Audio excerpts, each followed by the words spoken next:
द्वादश कोटि योजना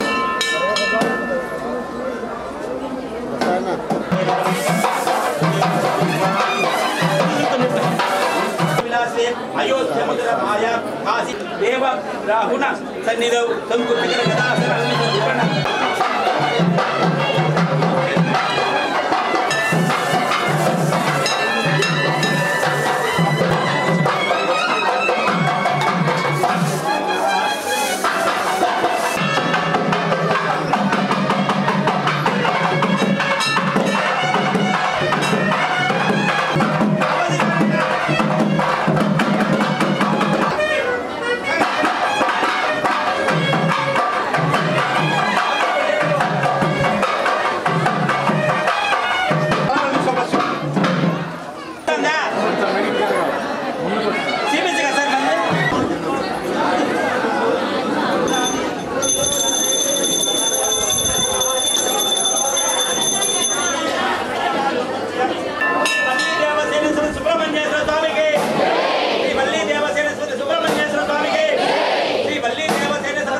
विश्वेश्वराय महादेवाय त्रयंबकाय त्रिप्रांतकाय त्रिकाग्निकालाय ओम राजाधिराजाय प्रसक्तसाहिने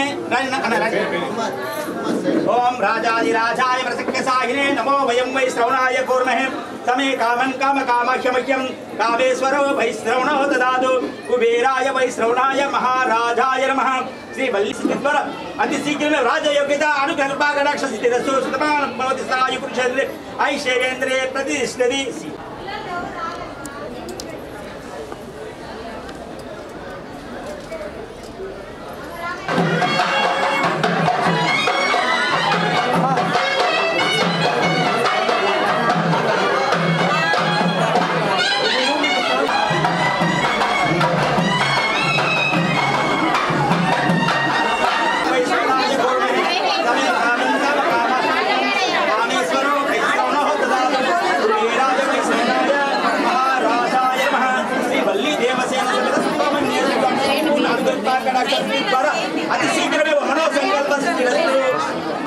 गुरु ब्रह्मा गुरु विष्णु गुरुदेवो महेश्वर गुरु साक्षात् परब्रह्म तस्मै श्री गुरवे नमः शिवाय गुरवे नमः।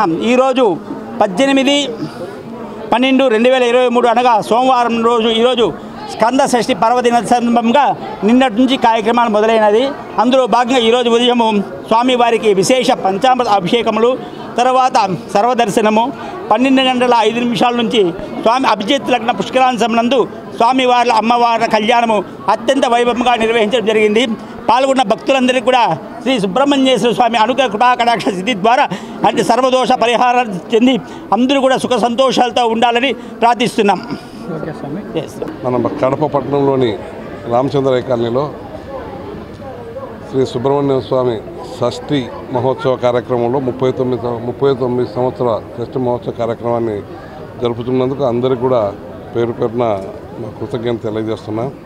మన రామచంద్రయ్య గారు ఈ సుబ్రహ్మణ్య స్వామికి గత 39 సంవత్సరాలుగా సేవ చేస్తూ ఈ గుడిని నిర్మించి ఇక్కడ ఉండే ప్రాంతాన్ని అంతా అభివృద్ధి చేస్తున్నాడు. ఆయన కుటుంబానికి స్వామివారి ఆశీస్సులు కావాలని మేమందరూ కూడా కోరుకుంటున్నాం. అలాగే కడప జిల్లాలో బాగా చేసే కార్యక్రమాల్లో కూడా ఈ సుబ్రహ్మణ్య స్వామి కడపలో కూడా ముఖ్యంగా ఇక్కడ ఎక్కువ మంది వచ్చేసి ఈ స్వామిని కొలుస్తూ ఉంటారు.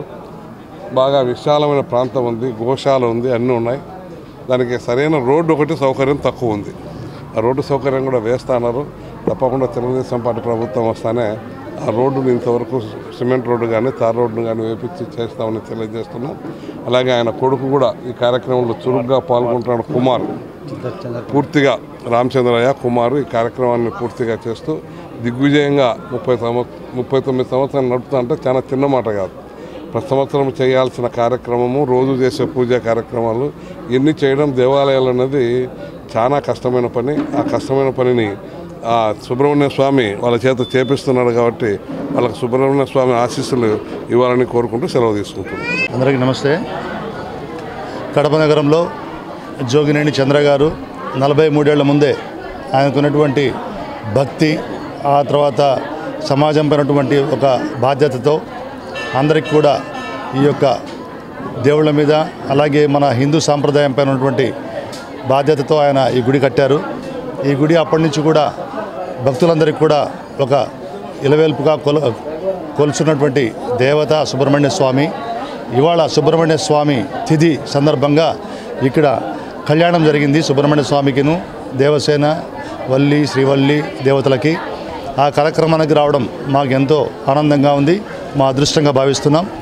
అలాగే కడప ప్రజలందరికీ, నగర ప్రజలకి, జిల్లా ప్రజలందరికీ కూడా సుబ్రహ్మణ్యేశ్వర స్వామి ఆశీస్సులు ఉండాలని, అలాగే జిల్లాలోని అలాగే రాష్ట్రమంతా కూడా మార్పు రావాలని, మంచి పరిపాలన రావాలని, కులమతాలకు అతీతంగా ప్రతి వర్గం కూడా ఆనందంగా సుఖ సంతోషాలతో ఉండాలని, ఆరోగ్యంగా ఉండాలని జనసేన పార్టీ తరఫున శంకర శ్రీనివాస్గా నేను ఆశిస్తూ ఆ సుబ్రహ్మణ్య స్వామిని ప్రార్థిస్తూ ఈ యొక్క గొప్ప కార్యక్రమాన్ని చేసినటువంటి జోగినేని చంద్ర గారికి, వాళ్ళ అబ్బాయి జోగినేని చంద్రకుమారికి కూడా అభినందిస్తూ ప్రజలందరి తరఫున కూడా ధన్యవాదాలు తెలుపుకుంటూ జై సుబ్రహ్మణ్య స్వామి, ఆయన ఆశీస్సులు అందరికీ ఉండాలని ప్రార్థిస్తున్నాం.